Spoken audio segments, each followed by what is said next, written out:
دا هغه ډله افغان کارګر دي چې له پاکستان څخه په جبر راایستل شوي. تازه د بلخ کډوالو او رسېدونکو چارو ریاست له لوري ورته کاري زمینه برابره شوې. مسؤلین وایي تر دې مهاله 200 تازه راغلي افغان کډوال په کار کړي او په خبره یې د شته ستونزو حل لپاره هم ډاډ ورکوي.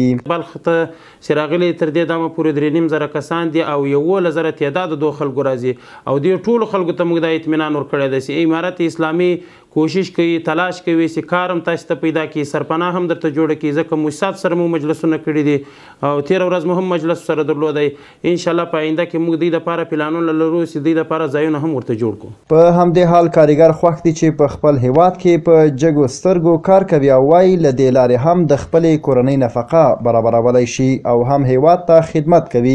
دوی پر مسؤلینو غږ کوي چې دوی لپاره د سرپناه ترڅنګ نورې اسانتیاوې هم برابرې کړي.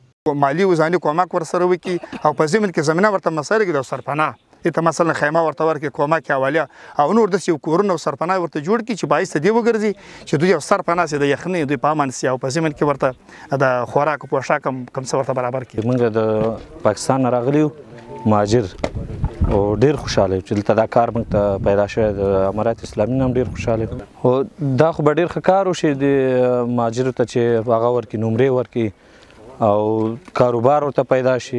در رقم پروژه موږ د مشران ډیر خوشحال یو. بسیار خوش هستیم، کار خوب است و هم وطن آباد میشه، هم پاکاری جویا و کثافت ها پاک میشه و هم ماش به دست میارن به خاطر نفقه عیال خود به دست میارن. ما خوش هستیم. نظر دهی که ما بگردیم بوجیار یک بروغنی را کسی برای ما بیته و خوب است که ما اینجا هم کار کنیم و هم پول در دست بیاریم. په همدې حال کې د سیمې یو شمېر اوسیدونکي د مسؤلانو دغه ګام ستاینه کوي او وایي افغان کډوالو لپاره باید د کاري زمینې په برابرېدو کې لا ډېرې هڅې وشي. تقریبا در حدود 230 نفر فعلا در این پروژه کار میکنن که روزمره فی نفر 500 افغانی مزد میگیرن و ما یک تشکر خاص از ریاست محترم مهاجرین، دفتر نارسی و دستاندارکاران این پروژه میکنم که واقعا تقریبا هزار خانه را تحت پوشش گرفتن. اینا نه تنها به 250 فرد تبدیل است بلکه هر فردی از 10 خانواده عضو خانواده داره.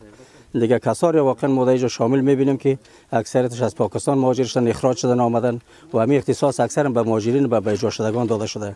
د معلوماتو له مخې د مهال بلخ ولایت ته شاوخوا 3,000 کورنۍ او 11,000 افغان مهاجر راغلي چې بلخي مسؤلان ورته د هرکلي ترڅنګ د کاري زمینې برابرېدو خبر ورکوي.